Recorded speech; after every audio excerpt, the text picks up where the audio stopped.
क्या आप भी फादर हैं और ऐसे में आपको आपके बच्चे की कस्टडी चाहिए क्योंकि आपकी जो वाइफ है वो फैमिली डिस्प्यूट के चलते हुए अपने घर चली गई है और ऐसे में वो आपको आपके बच्चे से मिलने भी नहीं दे रही है, ना दादा दादी को मिलने दिया जा रहा है। तो ऐसे में आपके माइंड में आता है कि लॉ में क्या प्रोविजन है, क्या छोटे बच्चे की कस्टडी फादर को दी जा सकती है, क्या दादा दादी को कस्टडी मिल सकती है, या फिर अगर मैं बोलूं कि अगर फादर का बिहेवियर बच्चे के प्रति अच्छा नहीं है, दादा दादी का अच्छा नहीं है और मदर नहीं है बच्चे की, तो क्या नाना नानी को उसकी कस्टडी मिल सकती है। तो चलिए आज इस वीडियो में हम यही डिस्कस करने वाले हैं कि क्या फादर को कस्टडी या फिर विजिटिंग राइट कैसे मिलेंगे, क्योंकि मैट्रिमोनियल डिस्प्यूट के चलते काफी बार आपने देखा है कि हस्बैंड वाइफ की लड़ाई में कहीं ना कहीं बच्चे का लॉस होता है और सबसे पहला क्वेश्चन उठता है कि बच्चे की कस्टडी किसके पास है। अगर एक कस्टडी मदर के पास है तो फादर चाहेगा कि कस्टडी मुझे मिले, और फादर के पास बच्चा है तो मदर चाहेगी कि कस्टडी मुझे मिले। और सबसे बड़ा क्वेश्चन, सबसे बड़ी मिस्टेक जो आप करते हैं केस फाइल करने को, कि आपको नहीं पता होता कि बच्चे की कस्टडी का केस कहां फाइल करना है, उसका क्षेत्राधिकार कहां बनता है। तो आज इस वीडियो में हम ये सारे टॉपिक क्लियर करने वाली हूं कि उसका केस कहां फाइल होगा, आपको कैसे फाइलिंग करनी है, फाइलिंग के टाइम आपको कौन कौन सी बातों का ध्यान रखना है, या फिर जब कस्टडी के लिए आप अप्लाई करते हैं तो विजिटिंग राइट के लिए आपको किस टाइम अप्लाई करना है, कहां अप्लाई करना है, और क्या दादा दादी के राइट हैं कि वो अपने पोता पोती से मिल सके पर्टिकुलर टाइम पे, और क्या ऐसे सिचुएशन में जो आपकी बहू है वो मना कर सकती है आपको आपके पोता पोती या फिर आपके बच्चे से मिलने के लिए। तो मेरी इस वीडियो में बने रहिए। अगर आपको मेरी वीडियोस अच्छी लगती हैं तो लाइक करें, सब्सक्राइब करें, और कमेंट सेक्शन ओपन है, आप अपना सजेशन जरूर ड्रॉप कर सकते हैं। और आपका कोई भी केस से रिलेटेड क्वेरी है तो मेरे कम्युनिकेशन चैनल का लिंक मैंने डिस्क्रिप्शन में दिया हुआ है। आप इंस्टाग्राम पे मुझे फॉलो कर सकते हैं, वहां पे मैं छोटी छोटी लीगल शॉर्ट्स के थ्रू आपको अपडेट करती हूँ, और वहां पे अगर आप मुझे डायरेक्ट अपने क्वेश्चन ड्रॉप करते हैं तो मैं रिप्लाई भी जरूर करती हूँ। लेकिन अगर वहीं पे आपके केस से रिलेटेड बड़ा डिस्कशन है तो दिए हुए नंबर पे आप अपॉइंटमेंट भी बुक कर सकते हैं 1-to-1 सेशन के लिए। चलिए स्टार्ट करते हैं वीडियो को। वीडियो में लास्ट तक बने रहिए और ज्यादा से ज्यादा शेयर कीजिए, क्योंकि आज के टाइम में matrimonial dispute a large number, मैं आपको प्रैक्टिकल अगर बताऊं कि कोर्ट में क्रिमिनल केसों से ज्यादा मैट्रिमोनियल केसेस हैं, क्योंकि हर घर की कहानी है आज के टाइम में, और हर हस्बैंड वाइफ में डिस्प्यूट होता है और वाइफ कहीं ना कहीं नाराज होके चली जाती है, बच्चे को ले जाती है, या फिर बच्चे को अगर वो छोड़ भी जाती है तो बाद में फिर वो कस्टडी के लिए लड़ती है। तो ऐसे में एक लंबा प्रोसेस जो है कोर्ट का होता है और उनका काफी टाइम निकल जाता है ऐसे में। तो आज का जो मेरा ये इंफॉर्मेटिव वीडियो है वो स्पेशली फादर को कस्टडी कैसे मिले और विजिटिंग राइट कैसे मिले, और सबसे इंपॉर्टेंट बात कि अगर फादर आउट ऑफ कंट्री है तो वहां पे दादा दादी को कैसे विजिटिंग राइट मिलेंगे, क्योंकि ऑब्वियसली दादा दादी को जो अपने पोता पोती होते हैं वो बहुत ही प्यारे होते हैं। तो मैं सभी का नहीं कह सकती, लेकिन 99% लोग तो अच्छे ही हैं, 1% जो है क्राउड या फिर पीपल, 1% का आप कुछ भी नहीं कह सकते। तो मेरी ये वीडियो जो है ज्यादा से ज्यादा शेयर कीजिए। हो सकता है आपके कोई रिलेटिव, आपके कोई नियरेस्ट या फिर कोई भी पड़ोसी जो इस सिचुएशन को फेस कर रहे हो, उनकी बहू उनके पोता पोती से या फिर उनके फादर जो है उन बच्चे से नहीं मिलने दिया जा रहा, तो ऐसे में आपको क्या करना है। और ऐसे में एक सबसे बड़ा क्वेश्चन आता है कि अगर आप कोर्ट से ऑर्डर भी ले आते हैं, मैं आपको 2 रिलेवेंट जजमेंट बताऊंगी, बहुत ही इंपॉर्टेंट जजमेंट है। अगर आप इन जजमेंट्स के साथ कोर्ट में जाते हैं, अपने पिटीशन के साथ इनको फाइल करते हैं, तो आपको 100% रिलीफ मिलेगा, क्योंकि हम अपने क्लाइंट को जब भी रिलीफ दिलाते हैं, ये 2 मेजर लैंडमार्क जजमेंट है जिनका यूज आपको करना ही करना है चाइल्ड कस्टडी में और विजिटिंग राइट में। मैं इनका लिंक आपको डिस्क्रिप्शन बॉक्स में मेरी एप्लीकेशन है प्ले स्टोर पे लीगल माइंड्स करके, वहां पे आपको जितनी भी रिलेवेंट जजमेंट मैं आपको बताती हूँ वहां पे फ्री ऑफ कॉस्ट मिलेगी। आप जाइए, डाउनलोड कीजिए, पहले उसको पढ़िए, और पढ़ने के बाद अगर आपको लगता है कि हाँ पॉइंट है, क्योंकि जो मैं आपको बता रही हूँ वही पॉइंट्स उस जजमेंट में है, तो आप उसको यूज भी कर सकते हैं। तो सबसे पहले जाइए, उस ऐप को डाउनलोड करिए, और जितनी भी रिलेवेंट जजमेंट्स हैं टाइम टू टाइम मैं अपलोड करती रहती हूँ हर वीडियो के साथ। तो चलिए शुरू करते हैं। सबसे पहले बात आती है कि जब भी हस्बैंड वाइफ में डिस्प्यूट अराइज होता है तो सबसे बड़ा जो क्वेश्चन उठता है कि बच्चे की कस्टडी किसको मिलेगी। ऐसे में आप कस्टडी फाइल करते हैं, अब फादर की तरफ से कस्टडी फाइल की जाती है। सबसे बड़ा क्वेश्चन कि कस्टडी कहां फाइल की जाती है, आज इस वीडियो में मैं आपका ये जो डाउट है वो क्लियर करने वाली हूँ। देखिए, बच्चे की कस्टडी का केस वहीं डलेगा जहां बच्चा इस टाइम है।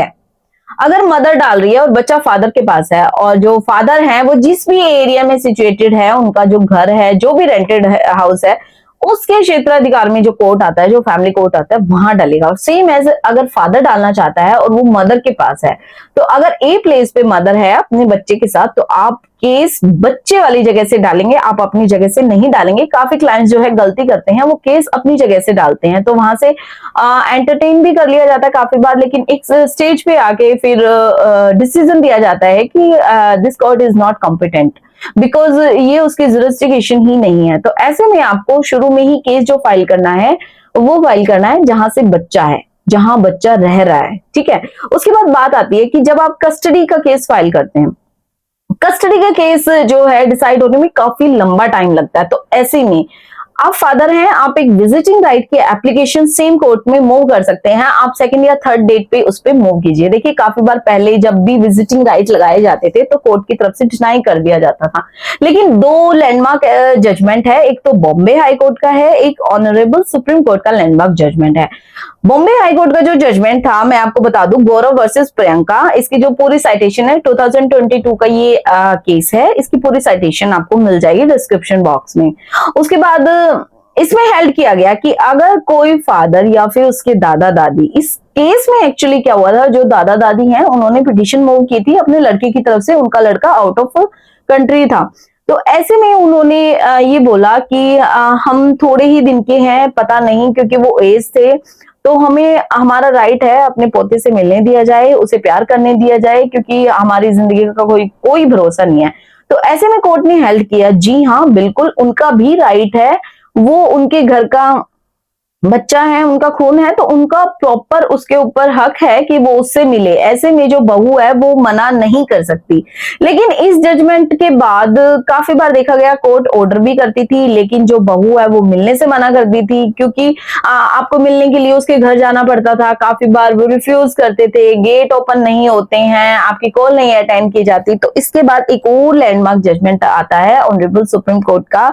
जो है अनुज चतुर्वेदी वर्सेस ज्योति। इसकी भी साइटेशन आपको मिल जाएगी डिस्क्रिप्शन बॉक्स में, जो ऐप है लीगल माइंड करके, वहां पे फ्री मटेरियल कॉलम में सारी आपको टॉपिक वाइज जजमेंट आप वहां से डाउनलोड कर सकते हैं। इसमें फिर हेल्ड किया गया, इसमें सुप्रीम कोर्ट ने स्ट्रिक्ट गाइडलाइंस दे दी फैमिली कोर्ट को कि आप जब भी विजिटिंग राइट देते हैं किसी भी पार्टी को, तो आप एक पब्लिक प्लेस मेंशन करें, ताकि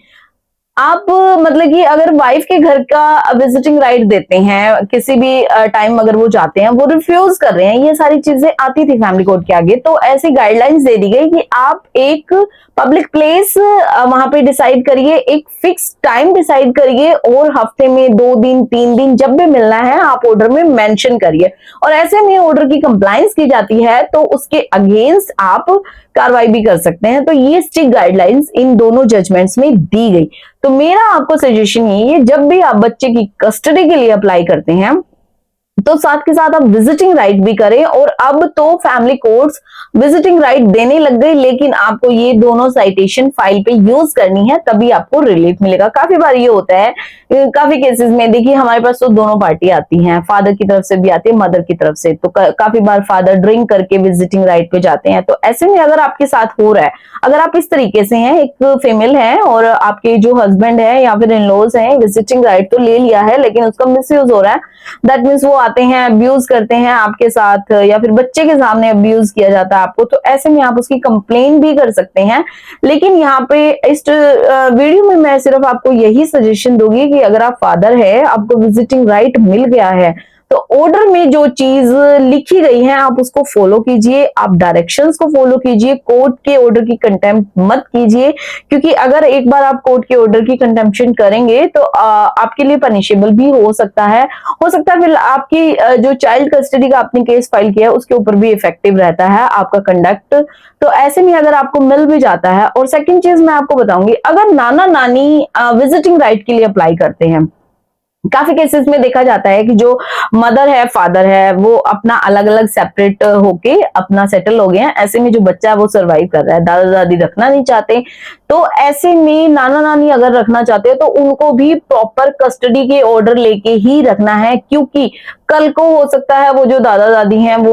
उनसे बच्चे का मेंटेनेंस भी क्लेम कर सकते हैं, वो खर्चा भी मांग सकते हैं एक दूसरे तरीके से। तो इसलिए आपको चाइल्ड की कस्टडी के ऑर्डर लेके ही उस बच्चे को रखना है। तो आई होप इस वीडियो में मैंने आपको पूरी कोशिश की है कि एक फादर जो है वो चाइल्ड की कस्टडी कैसे ले सकता है और विजिटिंग राइट के लिए कैसे अप्लाई करता है। क्या सबसे बड़ा क्वेश्चन यही आता था कि मैम विजिटिंग राइट के लिए कैसे अप्लाई करें, क्योंकि कहीं ना कहीं एक फादर का भी हक है अपने बच्चे के ऊपर और वो भी मिलना चाहता है, तो ऐसे में उसको मिलने दिया जाए। मेरी सभी से रिक्वेस्ट है, मैट्रिमोनियल डिस्प्यूट में